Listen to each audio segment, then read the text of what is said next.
Dior Diagne. Franchement, à ce jeu-là, on peut rester ici jusqu'à 20 heures. Il y a des choses, elles doivent être d'une rectitude. On est là entre professionnels, chacun dans son domaine. Les PV sont authentiques, authentifiés, produits. À ce jour, on n'a pas vu, comme le disait Maître Taleb, une seule contestation des PV produits par M. Chiroma. Et le président Chiroma, aujourd'hui, il est debout, droit dans ses bottes, il présente des PV, il n'y a pas une seule contestation. Les organes électoraux sont entre les mains du pouvoir.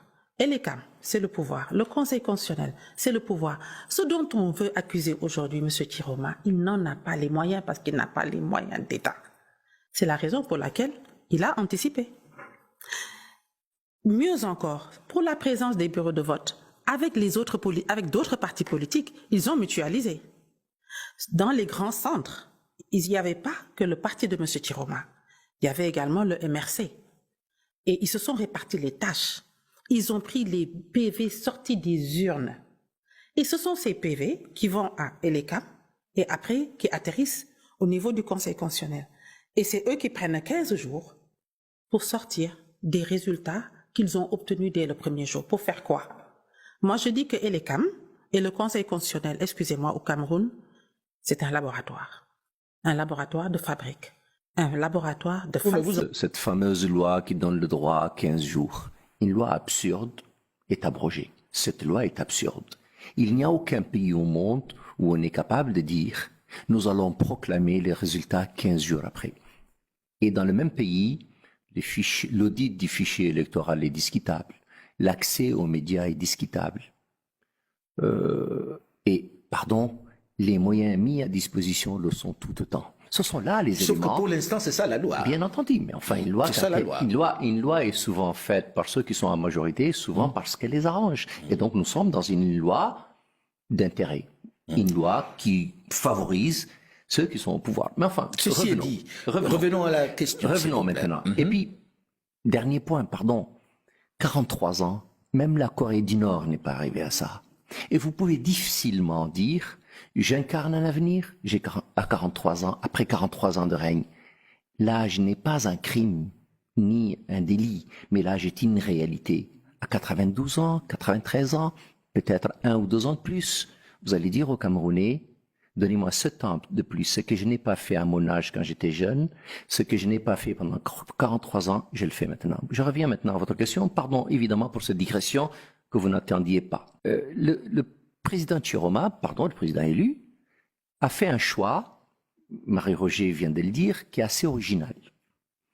Je n'ai pas les moyens de l'État, je n'ai pas la possibilité dont l'État dispose pour aller dans tous les départements. Mais mieux, dans tous les bureaux de vote, un représentant. Je n'en suis pas capable.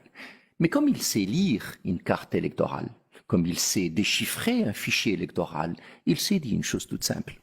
Je vais regarder les départements, les bureaux de vote et les endroits où l'expression à elle seule représente environ 80-83 du corps électoral. Et sur cela, je vais me concentrer en sachant que si mon résultat arrive à un niveau très élevé, la sincérité du scrutin ne peut jamais être mise en cause par les 17% qui restent. C'est un choix qui a été fait. La question maintenant, c'est est-ce que les PV présentés par le candidat sont authentiques? Est-ce que le suffrage exprimé correspond à la réalité ou pas? Il est tellement transparent qu'il a mis ça sur Internet, sur son site de campagne. Il est tellement transparent qu'il a demandé un audit qu'il soit fait. Et donc, si quelqu'un met ça en cause, et on a le droit de mettre ça en cause, parce qu'après tout, il s'agit d'un candidat, prouvez-lui le contraire. Le problème, c'est que ceux qui ont ELECAM entre les mains, les médias entre les mains, le ministère de l'Intérieur entre les mains, eux n'ont pas été capables, 13 jours après, on me dit 15, jusqu'à lundi, de nous présenter le début du commencement d'un fichier sérieux, le début du commencement d'un PV sérieux. Et donc c'est très compliqué de convaincre les gens de la sincérité de cette démarche-là. Et donc naturellement, à partir du moment où il a fait donc le travail qui a été fait, dont tout le monde reconnaît que c'est une organisation quasi millimétrée. Et cette organisation-là lui a permis à la fois de comprendre l'ampleur de sa victoire et l'ampleur du résultat tel qu'il a obtenu. Et pardon, si quelqu'un doute aujourd'hui qu'après 43 ans, et à l'âge où il est, on n'est pas rejeté... National. J'avoue que j'ai beaucoup de mal à en parler, et cela aussi pour beaucoup d'autres raisons.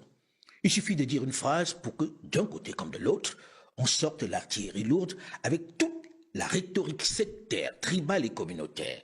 Je vous épargne les réflexions sur le côté jugé parti. Aux amis des autres pays africains, qui à chaque fois me rappellent que je dois d'abord parler de mon pays et que je dois laisser les leurs, je vous en supplie. Puisque visiblement je ne parviens pas à convenablement parler du mien, faites comme moi. Pendant que je parle du vôtre, je vous en supplie, parlez du mien autant que vous le pouvez. Ne laissez rien passer. Faites mieux que moi. C'est en cela que vous me serez d'une grande aide. Et aussi on sera complémentaires. Soyez cohérents et efficaces. Tapez sur ce qui ne va pas. Il y a de la matière, croyez-moi. Vous aurez plutôt l'embarras du choix dans ce pays gérontocrate. C'est ainsi que le panafricanisme dont vous parlez, dont vous vous réclamez, aura un sens. Un regard croisé et complémentaire. Pendant que je parle du vôtre, vous parlez du mien. Souvenez-vous, le panafricanisme ne saurait s'encombrer de la division entre nous. La notion de parler de ton pays ne rentre pas trop dans cette case-là. Elle est presque incompatible avec cet engagement. C'est ensemble que nous sommes forts. Si je suis confortable chez vous, soyez-le chez moi. Ce n'est pas en me stigmatisant que l'on va faire avancer la cause. Merci pour votre indulgence. Et surtout,